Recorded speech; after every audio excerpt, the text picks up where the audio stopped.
Oke.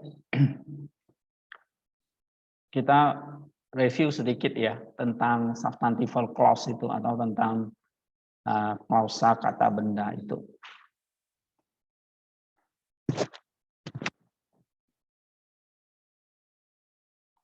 Nah, tadi kalian bilang ada dua macam klausa. Apa saja? Independent clause itu apa?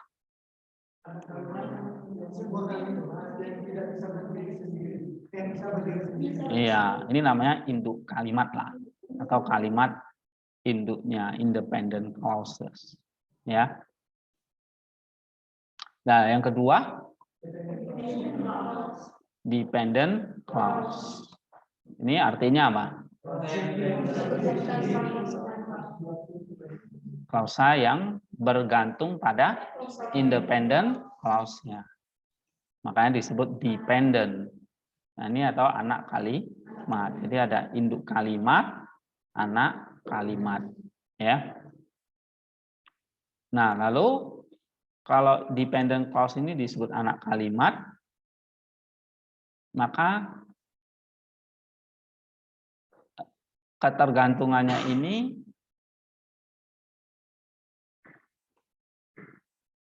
ketergantungan dependent clause ini pada independent itu di sini dikatakan ada berapa macam. Kalau disebut anak misalnya, ya kan? Nah, berarti anak ini kan bergantung sama induknya. Nah, anak ini kan bisa bermacam-macam. Apa saja?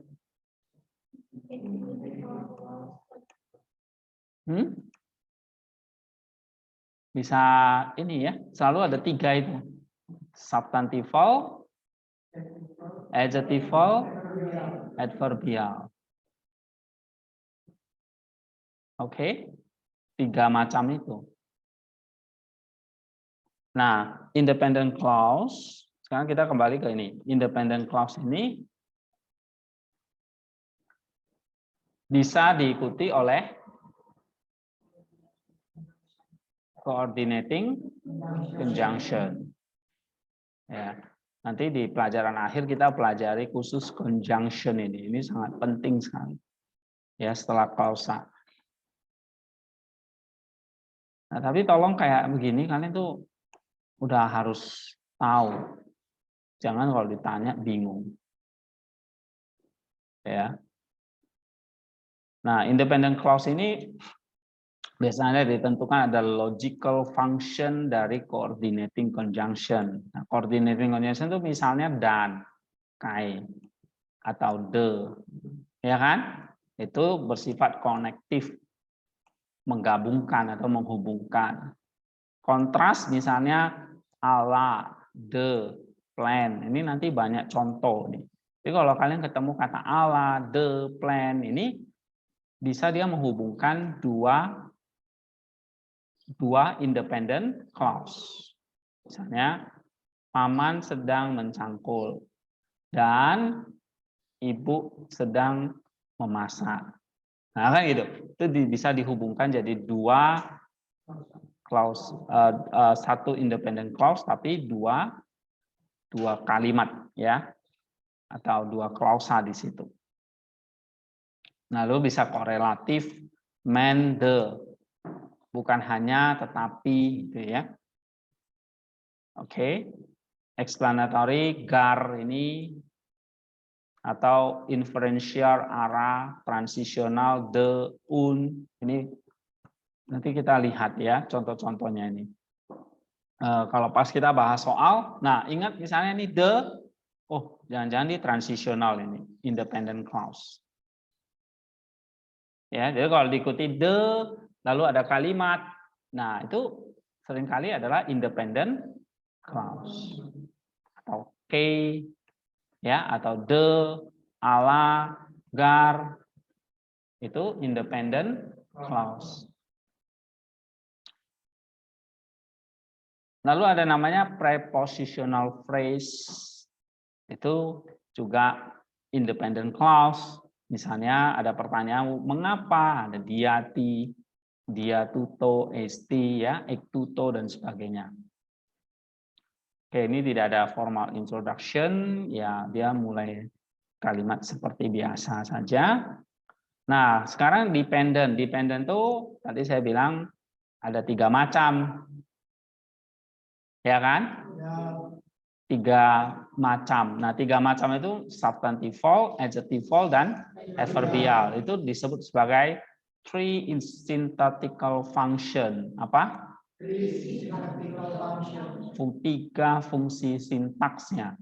Maksudnya ketika dia ada di dalam sebuah kalimat atau klausa, ya, dia bisa berfungsi sebagai kata benda, kata sifat, atau kata keterangan.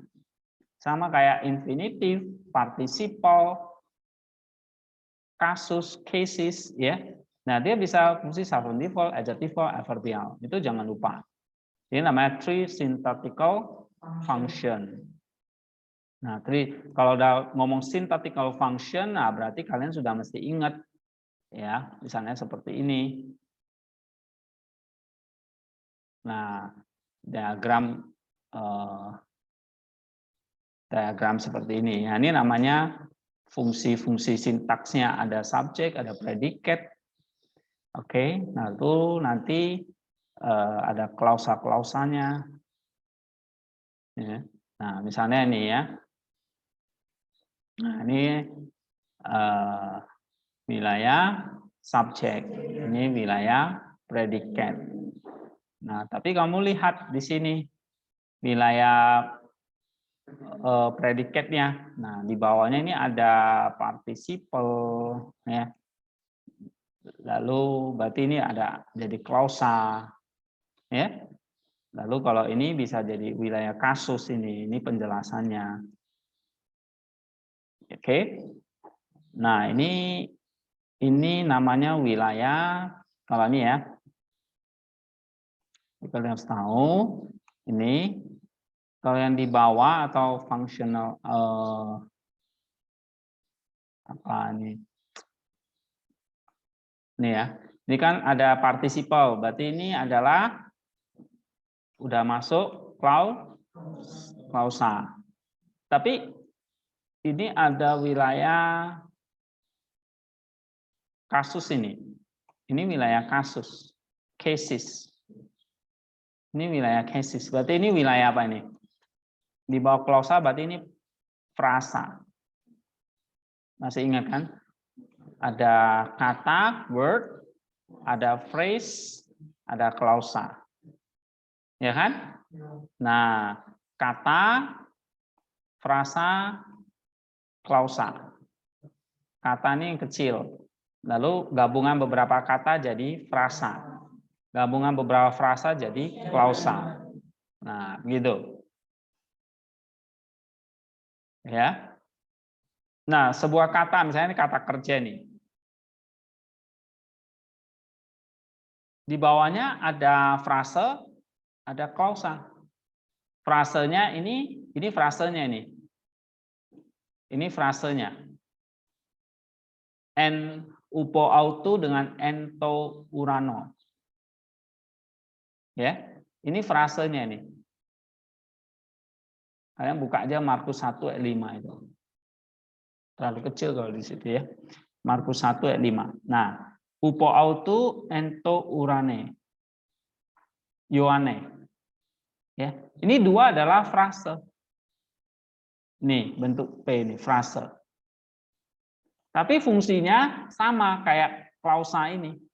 Ini klausa. Nah, ini dua-dua fungsinya apa ini? Frase dengan klausa di bawah ini. Ini ada frase, ini ada klausa. Fungsinya apa ini? Hah? Secara sintaks ini fungsinya apa? Ini ya. Ini satu, lalu ini frase, ini frase. Lalu di sini ada participle, berarti dia clause. Kalau ini kasus ini, auto genitif ya kan? Ini juga genitif.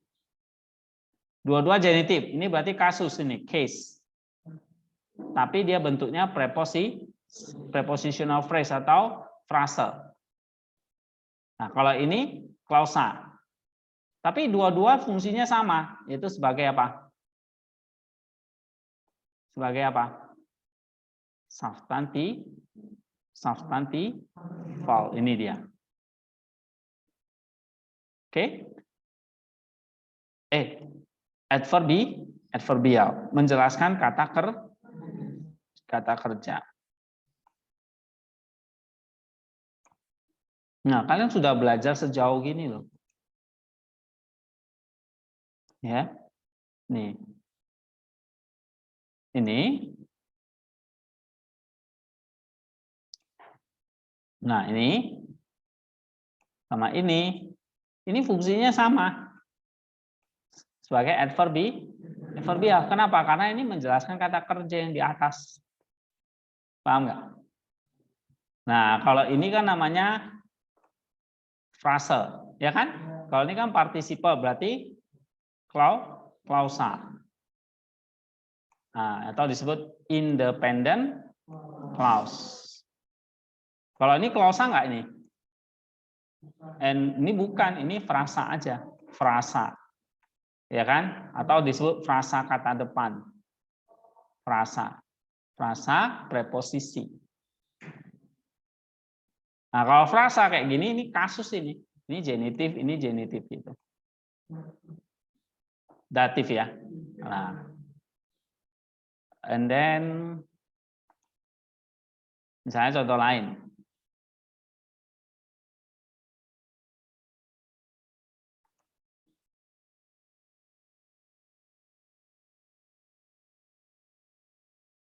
Nah, ini ya. Nah, ini kamu lihat di sini. Nah, di sini wilayah subjek. Ini wilayah predikat. Nah, di wilayah subjeknya kamu lihat di sini ada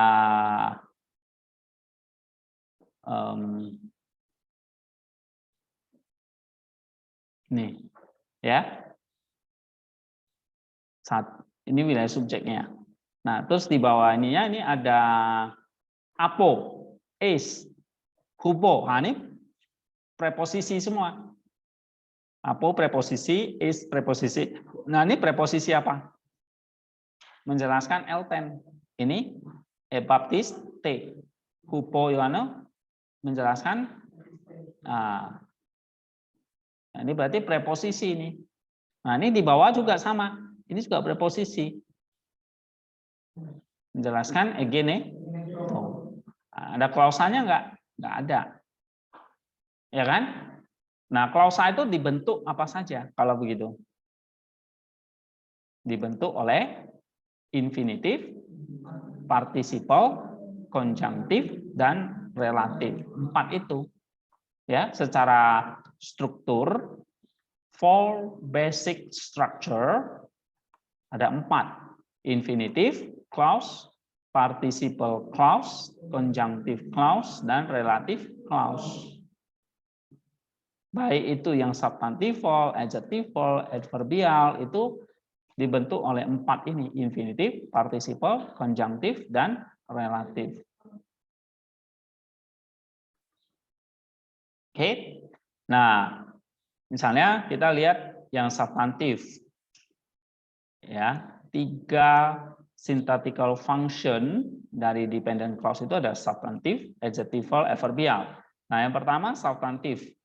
Ini adalah berfungsi seperti sebuah kata benda.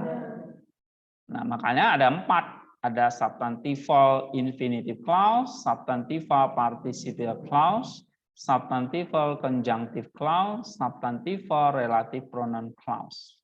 Ya kan? Nah, ada 4 jadinya. Secara strukturnya. Nah, kalau dia berfungsi seperti sebuah kata benda, maka di dalam sintaktiknya itu nanti dia bisa kata bendanya dalam posisi sebagai subjek, predikat nominatif, direct object. Ya, atau aposisi atau di dalam indirect discourse.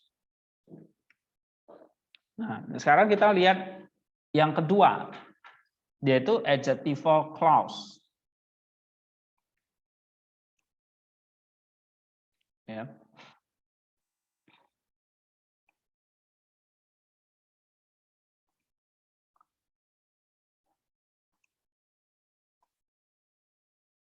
Nih ya. Kalau dia sebagai adjectival clause, maka klausanya ini apa? Berfungsi seperti sebuah kata sifat. Apa fungsi kata sifat? Berfungsinya seperti sebuah kata sifat ya. Berarti fungsinya apa? Kalau adjectival itu berfungsi menjelaskan kata benda. Modify a noun. Ya. Atau noun phrase or other substantive.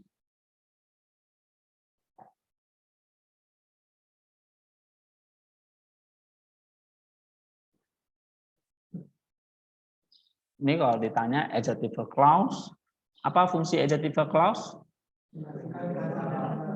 Nah, itu tolong jangan lupa lah. Kalau ini kalian lupa ya, saya nggak tahu mesti gimana. Modified a noun, oke?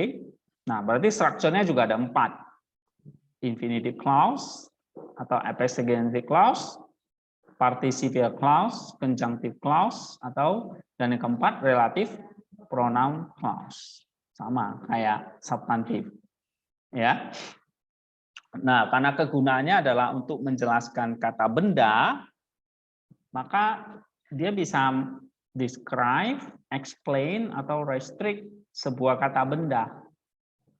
Menjelaskan, atau membatasi, atau melukiskan lah ya, menggambarkan, lebih tepat misalnya menggambarkan sebuah kata benda. Misalnya ruangan.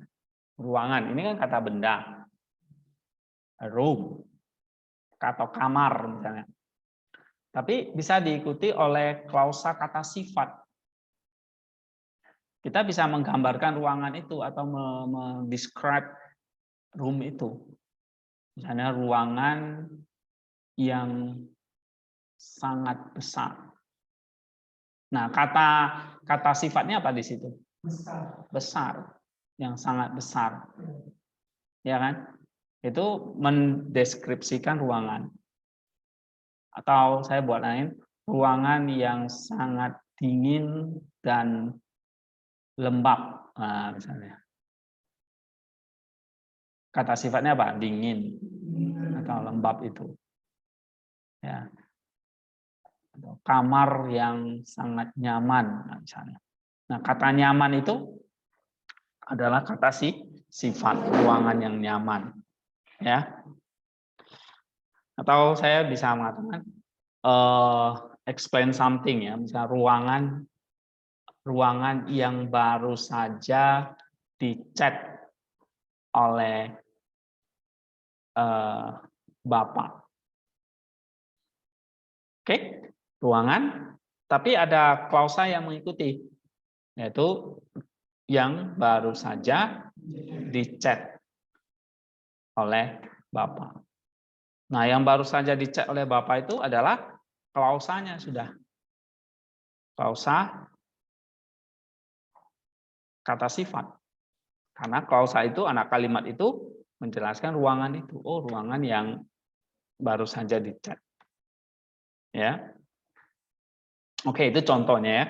So, describe, explain, and restrict a noun, pronoun, or other substantive. Jadi selain kata benda, nanti juga ada kata ganti atau kata benda yang lain ya, substantif yang lain. Nah, intinya ada 4 di sini, infinitive, participle, kemudian ada conjunction dan relative pronoun. Ya, kita lihat contohnya misalnya Roma 1 ayat 15 yang infinitif.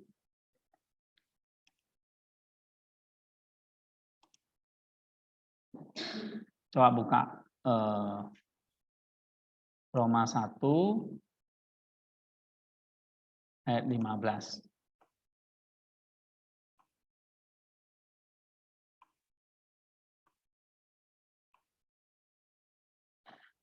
Utos to kat eme protumon kai humin tois en Roma eu Angelis sastai. Nah, kita lihat di situ infinitifnya mana? Euangelisastai. Ya. Nah, kalau infinitif dia ada tenses dan voice. Enggak ada mood ya. Nah, kamu lihat di situ infinitif sebagai klausa apa di situ? Dia menjelaskan kata apa?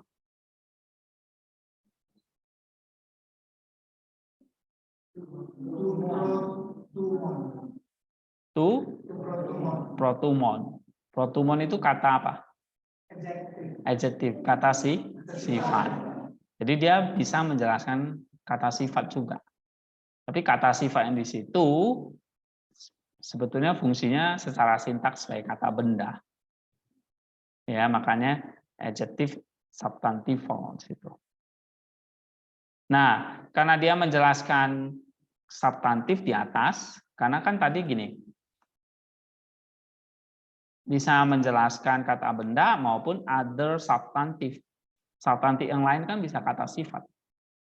Ya, cuma di sini kata sifatnya berfungsi sebagai kata benda di sini. Ya.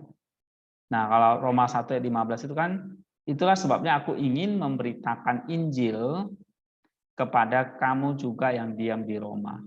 Nah, protumon itu kan artinya ingin. Ya. Aku ingin. Oke, atau keinginanku gitu ya kan? Eager, desire itu kata sifat. Jadi keinginanku apa ini? Oh, memberitakan Injil. Maka kata di sini infinitifnya menjelaskan desire, keinginan atau kemauan. Nah, makanya ini jadi infinitive clause yang berfungsi sebagai adjectival clause. Ya kan? Karena dia menjelaskan kata benda di sini atau kata sifat di sini. To protumon, kat eme. Ya, keinginanku adalah memberitakan kepada kamu yang ada di Roma. Memberitakan apa? Injil. Euangelis sastai. So, ini menjadi, kan ingat tarik garis gini ya, ini menjadi sebuah klausa adjektif dari protumon. Oke. Nah, contoh yang kedua, nih sekarang participle ya. Nah, ini sekarang contoh yang kedua, adjectival participle. 2 Korintus 3 ayat 3. Coba buka. 2 Korintus 3 ayat 3. Karena telah ternyata bahwa kamu adalah surat Kristus yang ditulis oleh pelayanan kami. Ditulis bukan dengan tinta, tetapi dengan roh dari Allah yang hidup. Bukan pada loh-loh batu, tetapi pada loh-loh daging, yaitu di dalam hati manusia. Ya, surat ditulis oleh tinta. Tapi tinta bukan dari roh, bukan tinta dalam pengertian fisik, tapi tinta dari roh. Sehingga yang ditulis itu bukan pada batu, karena pada zamannya itu batu itu bisa jadi kayak semacam tulisan ya, loh-loh batu, tapi ditulis pada hati manusia. Nah, itu kira-kira kalimatnya. Nah, kita lihat sekarang. Ya, ini kalimat yang agak panjang. Kita lihat di mana adjectival clause-nya. Coba cari di situ. Kan dibentuk dari participle. Ya kan? Nah, berarti cari partisipalnya yang mana? Apa? Phanero minoi. Oke. Phanero minoi atau ini diakonemesa.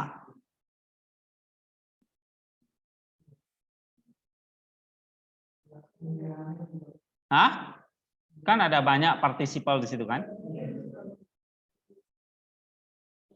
Oke, diakonetesa. Terus apa lagi? Apa? Ini. Egegramene. Itu partisiple kan? Nah, lalu ada lagi nggak? Mana lagi? Ginoskomene. Terus anaginoskomene. Nah, tuh. Nah, partisiple mana ini yang menjadi adjective clause? Lihat ini strukturnya. Ya. Di situ ada kata dari ayat 2 ini sebetulnya, epistole, surat. Ya. Humes este he epistole. Kamu adalah surat. Surat kami, ya kan? Kamu adalah surat kami. You are my letter. Kalau di sini dikatakan surat Kristus. St epistole Christu. Jadi kalau dari ayat 2 kita baca, kamu adalah surat kami yang ditulis dalam hati kami dan yang dikenal dan dapat dibaca oleh semua orang. Oke, jadi mulai dari ayat 2 aja deh ya. Ayat 2 dan 3 aja. Supaya lebih jelas. Lihat di situ ya. Coba kita lihat klausanya nih. Ini intinya di sini kan. Independennya mana? Yang atas ini kan. Ini namanya independent clause. Di sini subjek, di sini predicate-nya. Oke, kamu adalah surat kami. Mulai ayat 2 ya. Nah, lalu kata surat ini kata benda kan? Noun kan? Ya kan?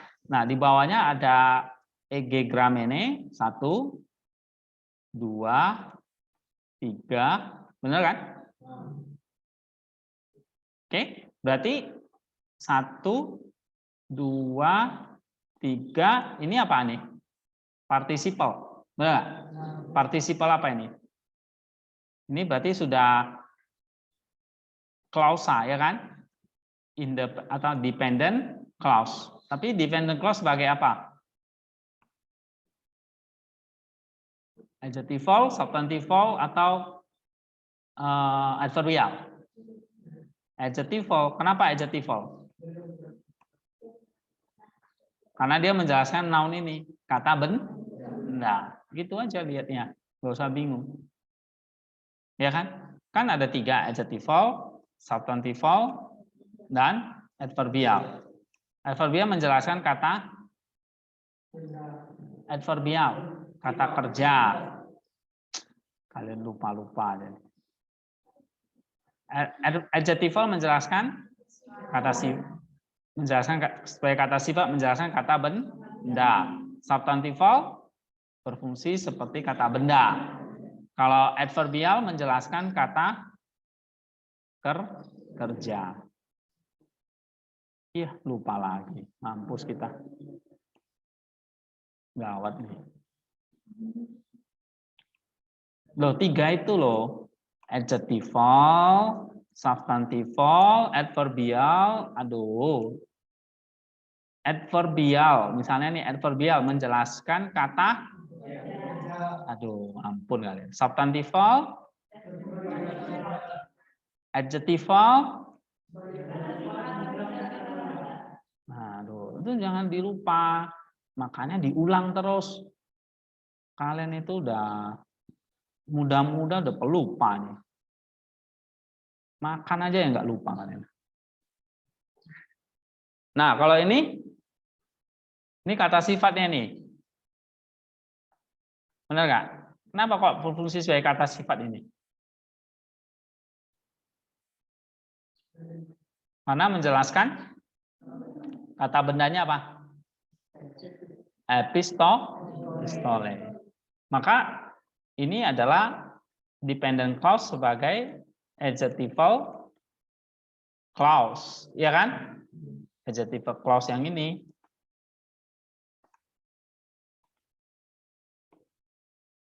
Oke, adjectival participle. Ya.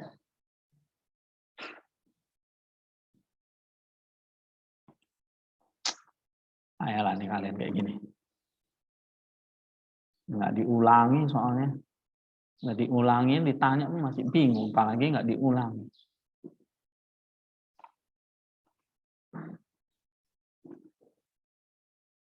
Oke, ini tiga ini apa ini? Hah? Apa namanya? Adjectival clause atau adjectival participle. Kenapa? Kata bendanya apa? Nah, ini gitu. Jadi surat yang seperti apa ini? Surat yang ditulis. Kemudian surat yang pelajari, yang dibaca. Kemudian yang dipelajari dan dibaca. Ya, surat yang ditulis di dalam hati, kemudian yang dipelajari dan dibaca oleh manusia. Hupo, antropon, panton, oleh semua manusia. Oke, nah ini sekarang ini phaneromenoi, participle kan? Tapi dia menjelaskan kata apa? ST, ini kata kerja. Berarti ini klausa apa nanti?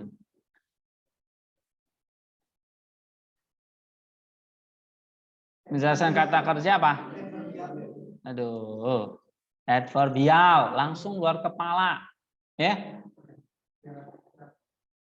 Menjelaskan kata kerja apa? Aduh, bodoh banget gitu aja nggak apa-apa. Menjelaskan kata benda? Adjectival. Masa dua itu nggak bisa sih? Menjelaskan kata kerja? Menjelaskan kata benda? Amsyong lah kita kalau kayak gini nggak bisa.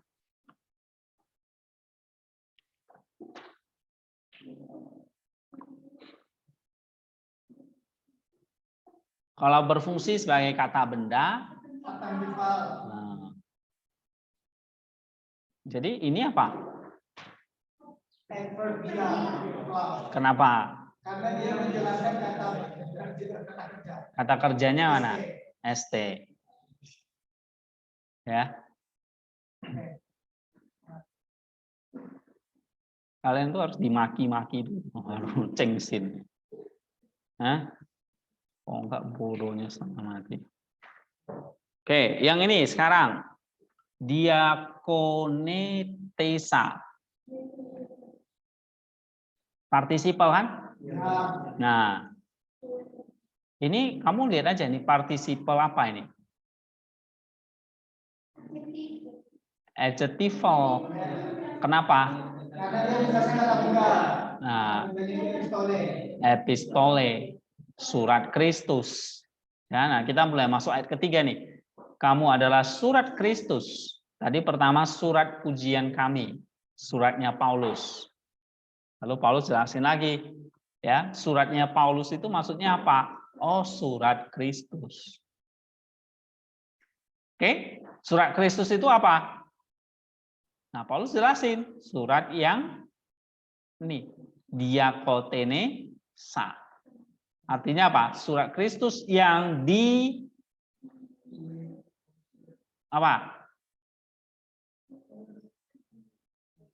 di-serve, yang dilayani, ya, atau ayat 3 itu RSI terjemahkannya apa? yang ditulis oleh pelayanan kami, yang dilayani oleh kami kan kita. Kira-kira gitu ya. Surat yang dilayani oleh kami. Lalu di sini di bawahnya egegamene. Partisipal nggak itu? Nah, partisipal apa? Adjectival lagi. Kenapa? Nah, epistole ini loh. Paham nggak nih semua? Oke. Jadi ada dua ya. Apa saja? Diakotenesa sama egegramene yang dilayani oleh kami dan ditulis oleh ini Melani, bukan dengan tinta tetapi dengan Roh Kudus yang hidup. Ya kan? Nah, di bawahnya ada zontos, partisipal lagi. Berarti menjelaskan teu, Allah. Ini partisipal apa ini? Lupa lagi. Adjectival. Langsung keluar kepala gitu loh. Oh, kata benda berarti apa? Adjectival. Kalau dia menjelaskan kata kerja? Nah, minggu depan saya tanya lagi, bingung-bingung. Saya tak cekik kalian ya. Tak gantung nih nanti. Kesel saya kalau tanya begitu aja kok lupa. Oke. Nah, lihat tuh kegunaan-kegunaan partisipalnya. Ya, dia sebagai klausa, tapi kalian harus tahu ini menjelaskan kata benda berarti adjectival. Oh, ini menjelaskan kata kerja nih, ST, berarti adverbial. Kan gitu doang. Enggak ada yang sulit. Ya. Yang susah itu kalau kalian udah males, nah itu udah susah. Kalau udah males, nggak diulangi ya tinggal bye-bye. Oke, ini yang partisipal. Nah, sekarang kita lihat contoh pakai conjunction, ada dua ya, hoti dan hina. Nah, minggu lalu kan kita pelajari tentang hoti. Benar nggak? Hoti, apa kalau diterjemahkan?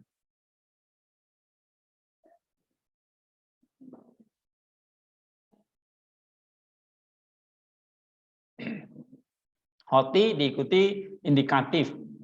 Hina selalu subjunktif, kan gitu. Ya kan? Lihat contoh yang ini.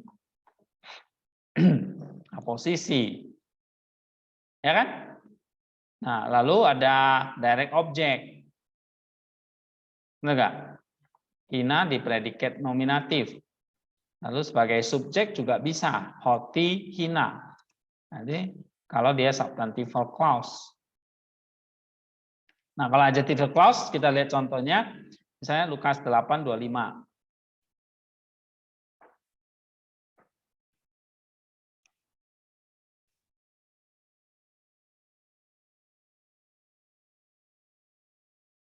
Oke. Lalu katanya kepada mereka, di mana kepercayaanmu, maka takutlah mereka dan heran. Lalu berkata seorang kepada yang lain, siapa gerangan orang ini sehingga ia memberi perintah kepada angin dan air dan mereka taat kepadanya. Kan gitu. Ya. Ini cerita Yesus menenangkan laut ya atau badai. Nah, sekarang kita lihat adjective clause-nya yang mana? Coba buka nanti diagramnya.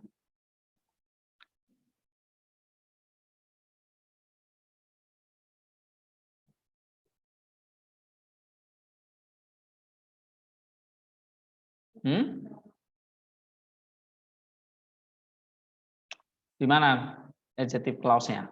Hoti kan? Nah, kamu lihat tuh hotinya. Hoti plus indikatif mood. Ini kan hoti. Benar? Diikuti apa? Indikatif. Ini juga indikatif. Ya. Hoti indikatif. RSI terjemahkannya apa? that he commands even wind and water. Yang ia memberi perintah kepada angin dan air. Dan mereka taat kepadanya. Oke, di sini menjelaskan kata bendanya apa? Estin itu kata kerjanya.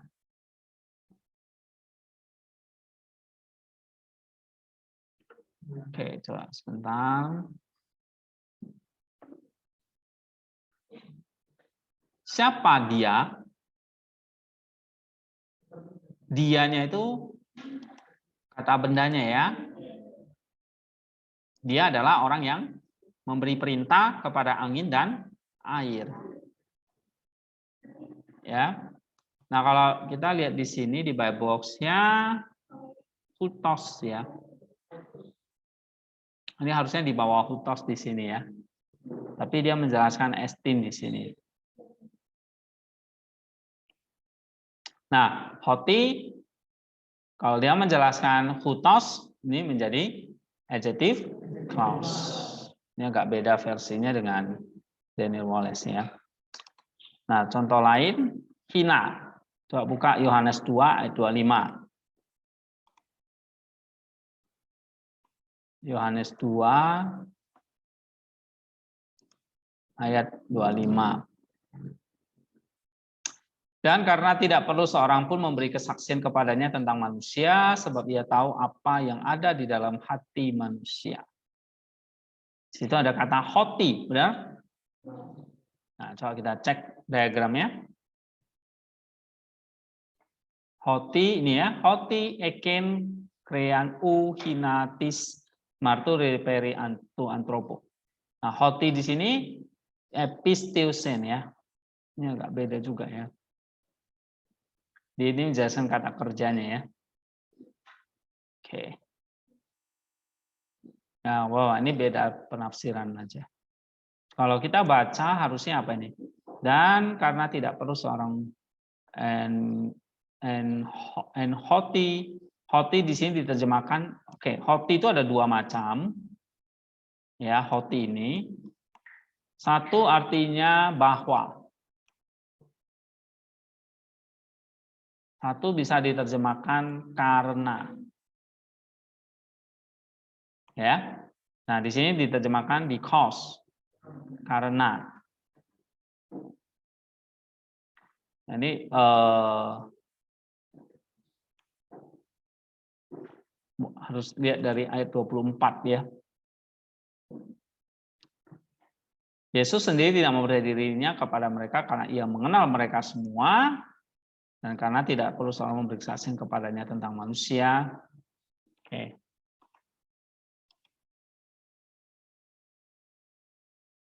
Nah, ini kalau menurut Daniel Wallace, hoti di sini harus menjelaskan tentang Kristus ya, Yesusnya. Tapi di sini dia ditaruh di bawah belief. Ya.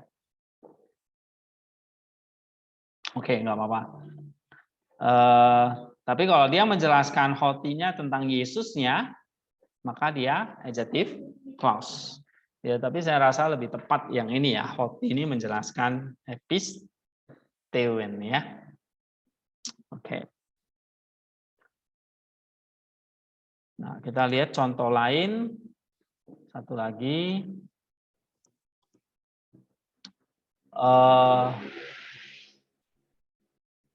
Oh, sorry, bukan hoti ya. Ini yang kita mau cari hinanya. Hinanya mana di sini? Ini ya. Nah, ini juga sama, dia hinanya ditaruh di bawah eken. Oh, enggak, krean ya. Kebutuhan. Nah, ini contoh benar. Hina. Lalu ada subjunctif. Nah, ini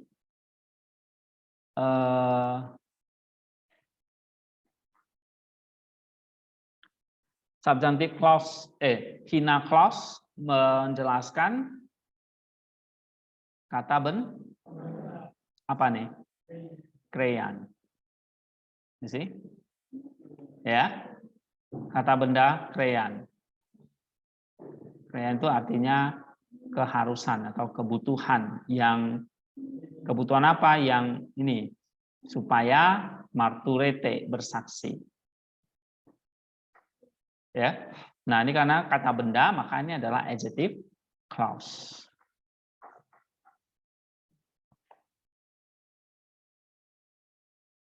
Oke. Nah, satu lagi misalnya Efesus 6:17 sekarang yang pakai relative pronoun. Efesus 6:17. Dan terimalah ketopong keselamatan dan pedang roh yaitu firman Allah. Ya. Coba lihat relative clause itu apa? Ho ya biasanya di situ. Oke. Yang mana itu di situ? Oke, ini ramai sekali ini ayatnya. Kaite perika palayan. Nih ya. Lalu di bawahnya di sini ada ho ya kan? Benar nggak? Nah, di bawah ho ini ho ini adalah relative pronoun. We atau which artinya yang. Nah, yang adalah pedang roh. Pedang roh itu maksudnya ini. Yang adalah pedang roh ini ya. Perikavalayan dan maka pedang roh itu apa? Di sini disebutkan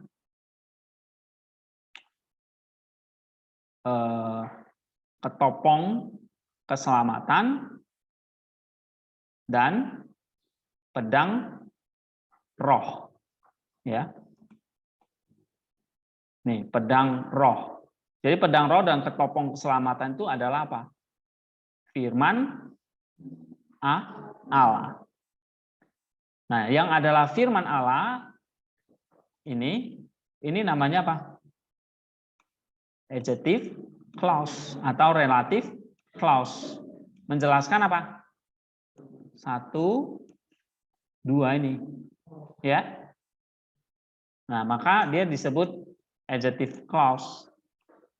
Karena menjelaskan apa? Kata benda. Nah, dari pakai ho. Jadi kamu lihat ada berbagai macam ya. Bisa pakai infinitif, participle, subjunctive, dan relative pronoun. Nah, 4 itu adjective clause-nya. Ini ada pertanyaan nggak?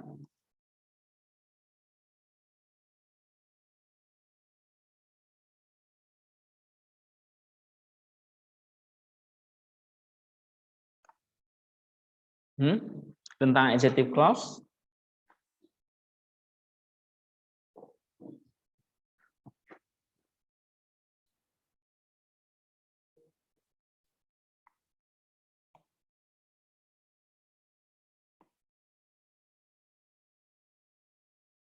Sekali lagi, setiap adjective clause itu fungsinya atau kegunaannya apa? Jelaskan kata benda. Menjelaskan itu bisa membatasi, menggambarkan tadi ya. Ini describe, explain, atau restrict. Kata benda atau kata sifat juga bisa. Atau kata ganti juga bisa. Ya. Nah, structural formnya atau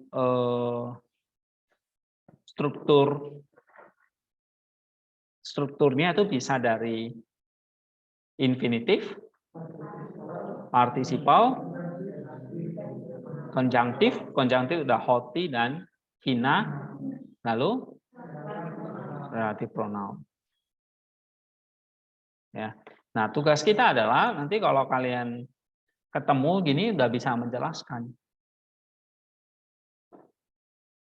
Ya. Jadi misalnya nampaknya ini rumit ya. Ini ya. Sebenarnya kalau kita udah ngerti clause ini simple. Misalnya ayat 14 sampai 20. Ini kan satu kolon istilahnya atau satu klausa utama. Ya. Nah, ini mulai dari un. Tadi di awal saya katakan ada istilah un. Nah, ini ada contohnya nih. Un ini berarti menandakan mulainya apa?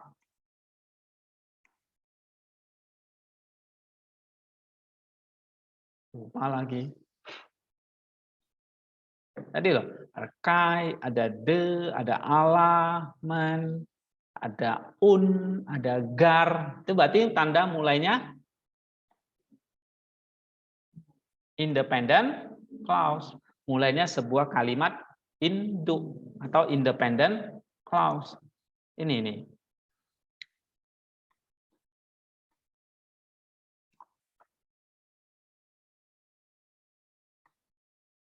Nah, mana nih? Ya kan?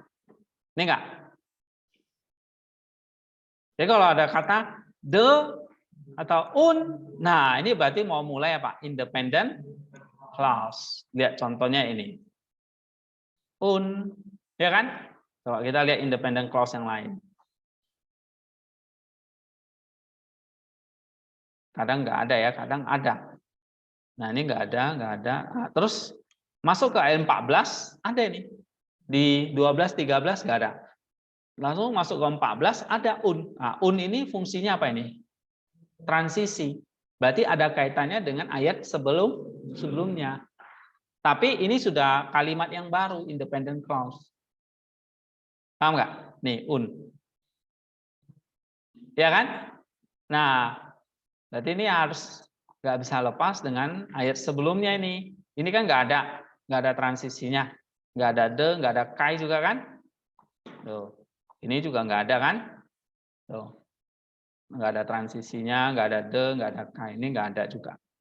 Nah, tiba-tiba ke ayat 14 ada transisinya un namanya. See? Un, ya kan? Nah, berarti kalau ketemu un itu namanya independent clause akan dimulai. Tapi sifatnya transisional. Yang lain bisa ada explanatory, bisa misalnya gar. Seringkali itu muncul di awalnya gar. Gar terus independent clause. Nah, itu berarti explanatory. Ya. Oke. Nah, lalu cukup panjang, 14 sampai 20. Tapi kalau kita udah pelajari klausa, harusnya ini udah nggak sesulit yang kita bayangin. Nah, berarti ini kalau independent clause, kata kerja utamanya mana? Intinya yang mana? Ada berapa di situ? 2. Stete dan desaste. Ini subjek predikatnya nih. Ya kan? Subjeknya ini orang kedua jamak. Ini orang kedua jamak, yaitu kalian. Ya, maksudnya jemaat di Efesus. Kalian, ya kan? Lalu kata predikatnya nih, berdirilah dan terimalah. Oke, jadi Paulus menasihati mereka, stand, berdirilah. Maksudnya berdirilah teguh, ya kan?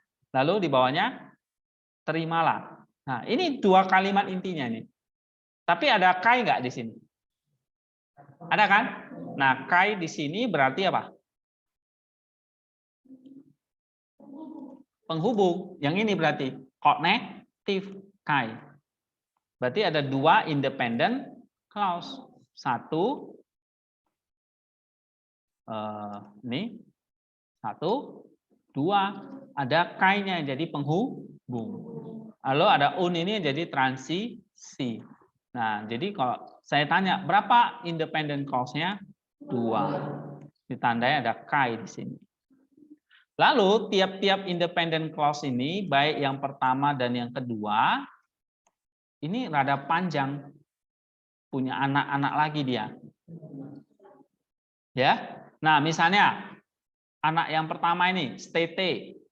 Dia punya independen yang pertama ini ya. Stete, induk yang pertama ini. Ini satu, ini kedua kan? Nah, ini yang pertama punya berapa anak? Punya berapa klausa? Nih, kamu tinggal lihat aja. 1, 2, 3. Benar nggak? Lalu ini analabon tes. 4. Ya, ya kan? Nah, yang satu ini dibagi 4 lagi nih, sampai 4 anaknya. Apa saja nih? Analabontes, Perisamenoi, Anusamenoi, Hupodensamenoi. Bisa baca?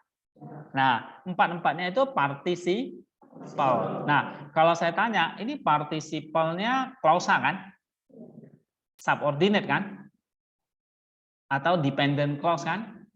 Nah, kalau itu dependent clause atau anak kalimat, ya istilahnya juga subordinate clause, disebut klausa apa itu? Adverbial, karena ini kata kerja. Nah, adverbial kita belum pelajari, tapi udah bisa lihat di sini contohnya. Oke? Nah, lihat tuh. 1, 2, 3, 4. Lalu, yang anak yang keempat, misalnya saya kasih contoh, ini anak pertama, ini kedua, ketiga, keempat lah ya. Nah, anak keempat ini, anak yang pertama ini kan analabontes and pasin. Terus ada ton turiontes pisteos. Nah, di bawahnya dia punya anak lagi nggak? Punya. Ya ini dunes tete. Tapi dimulai dari ho. Ya kan? Lihat titik-titiknya. Ho. Nah, ho ini menjelaskan tureon. Kata benda. Berarti ho ini apa? Adjective clause. Yang ini.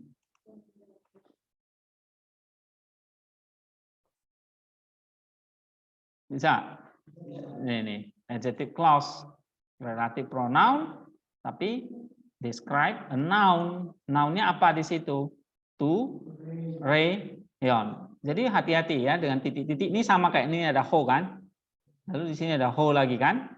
Nah, jadi anak yang pertama dia punya anak lagi. Namanya ho clause atau relative clause. Adjective clause. Nah, ini dia. Nih. Oke, ini namanya apa? Relative clause atau adjective clause.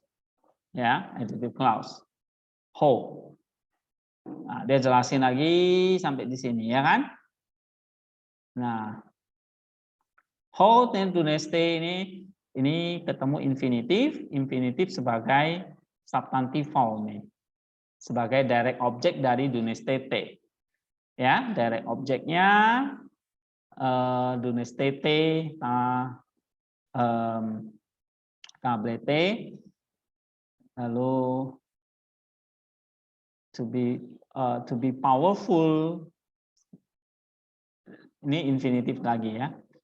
Oke, ini kan ketemu infinitif lagi, ini menjadi apa ini? Anak lagi. Nih. Benar nggak? Ya kan? Anak dari dunes tete. Dunes tete ini apa? Kata kerja kan? Nah, berarti ini apa? Iya. Menjelaskan ini. Ini anak lagi di sini. Oke. Jadi karena dia beranak terus dia jadi rame. Anaknya banyak. Nah, sekarang ini yang induk kalimat yang pertama udah. Induk yang kedua nih, desaste. Benar? Nah, di sini dia ada ho kan? Ada anak namanya ho estin remateo. Oke? Nah, ini. Lalu di sini kamu lihat, dua ini, 1, 2, induk kalimatnya dua-dua ini punya anak. Ya, tadi pertama kan 1, 2, 3, 4. Benar nggak? Ternyata 2 ini punya anak lagi. Ada berapa anaknya ini? 1, 2. Berarti anaknya sebenarnya bukan 4. 6. Tambah 2 lagi. Ya, tadi saya bilang 4 ini kan supaya mempermudah dulu. 4. Nah, ternyata ada lagi, dapat lagi 1, 2. Berarti totalnya 6. Nah, lihat di sini. Kalau 6,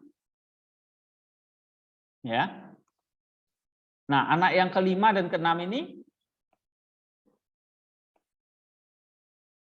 nih, yang pertama, yang kelima, Prosekumenoi, ya kan? Yang keenam, Argroprontes. Nah, anak yang kelima, ini dia dijelaskan oleh frasa preposisional aja. Frasa kata depan, yaitu dia, n, dan n. Oke? Biasa. Jadi nggak punya anak dia. Hanya frasa preposisi. Tapi yang ini Argoprontos ada? Ada nggak anaknya? Nggak ada. Es, apo dengan n, ya kan? Nah, tapi dua-dua ini punya anak, namanya Hina. Berarti Hina di sini menjelaskan apa? Kata kerja, ya kan? Prosekumenoi dengan Argoprontes. Maka Hina di sini kan diikuti oleh Hina supaya logos lalu dote subjunctif. Maka Hina di sini namanya apa? Adverbial. Jadi anak yang ke-5 dan ke-6 punya anak lagi namanya Hina. Nah, Hina ini adalah anak, lalu dia punya anak lagi nih.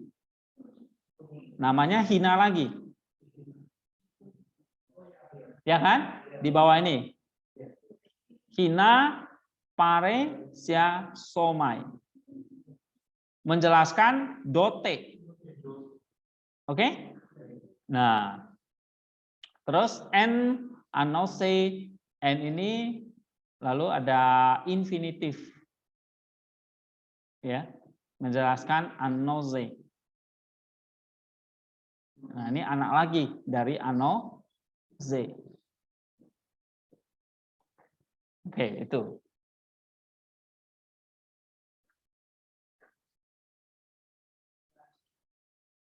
Ini kita cuma membaca loh. Kalau suruh kalian bikin gini,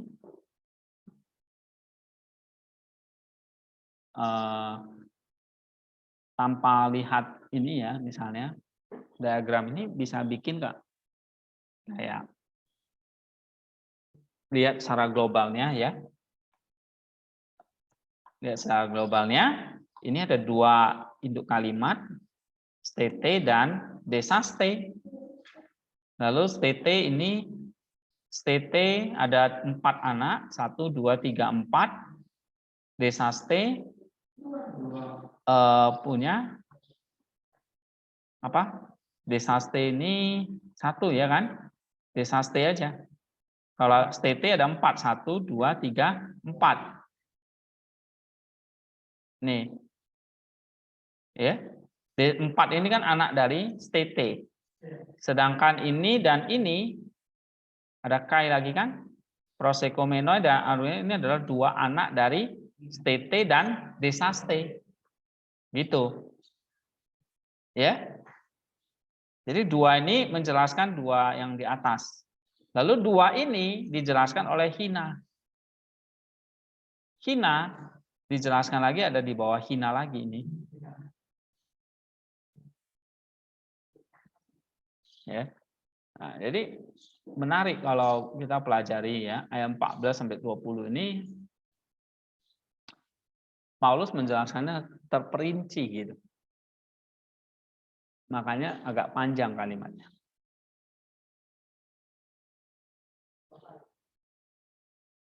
(14 sampai 20) itu berapa ayat tuh?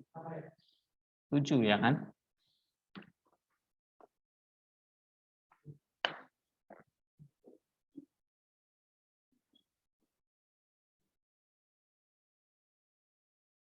Ya. Jadi kalau saya tanya ada berapa independent clause-nya? 2. Dependent clause-nya ada 1, 2, 3, 4. Ini menjelaskan state, ya kan? Lalu ada who menjelaskan ini. Ada sangat banyak anaknya di sini. Dependent clause-nya banyak banget, ya kan? Jadi kalau kita perinci 1, 2, 3, 4, lalu di sini 5, ya, lalu stenai 7, 6, lalu belum ini ho 7, lalu 8, 9, 10, ya kan? 10, ini di bawahnya lagi ada 11, lalu di bawah anose ini ada infinitif lagi, ya. Infinitif menjelaskan anose, kata benda. Berarti ini infinitif apa ini? Yang menjelaskan kata benda. Adjectival. Ini anak lagi di sini. Oke? Nah, terus di bawah engalio ini ada lagi which. Ada lagi kan? Ini 1. Ya kan? Nah, terus di bawah ini host. Anak lagi kan? Anak dari ini. Jadi udah punya anak lagi, jadi udah sampai cicit ini. Iya kan? Ya, cucu lagi. Jadi cucu udah punya anak, jadi cicit. Cicit punya anak apa disebutnya? Cucuk ya.